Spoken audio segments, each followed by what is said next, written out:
Je préfère la chaleur du feu d'un bon poêle plutôt que les projecteurs. Je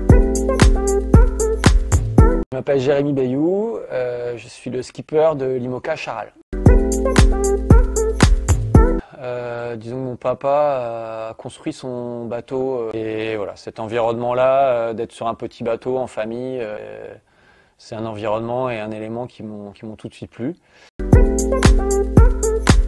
J'avais 2 ans, dans le Finistère Nord, et voilà, et mon père, ma mère qui était malade, et voilà, les premiers souvenirs, c'est un petit peu ça. Alors je me suis lancé dans plusieurs tours du monde et à chaque fois sans chauffage. Et c'est vrai à l'arrivée du dernier Vendée Globe, en discutant avec les autres concurrents, je me suis rendu compte que quasiment tout le monde avait un petit chauffage d'appoint et que ça pesait pas si lourd que ça. Donc je pense que la prochaine fois, un petit peu de chaleur à l'intérieur du bateau Charal, ça sera indispensable. Je crois que j'ai trouvé avec Asgard la bonne marque pour m'accompagner pour le prochain Vendée Globe.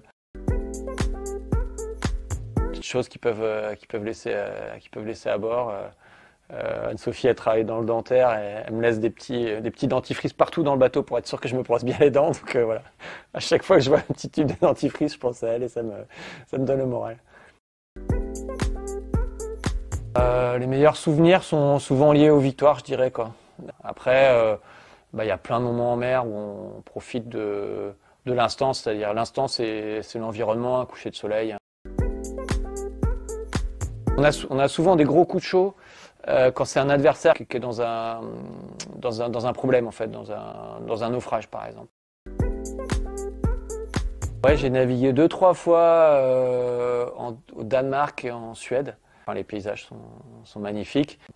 Voilà, j'avais pas fait des super résultats là-bas, mais en tout cas le voyage valait le déplacement. Et ben, c'est pour bientôt, parce que je suis en pleine rénovation d'une petite maison en bord de mer. Et c'est vrai que là, il y a quelques modèles qui m'intéressent bien, donc on en rediscutera tout à l'heure.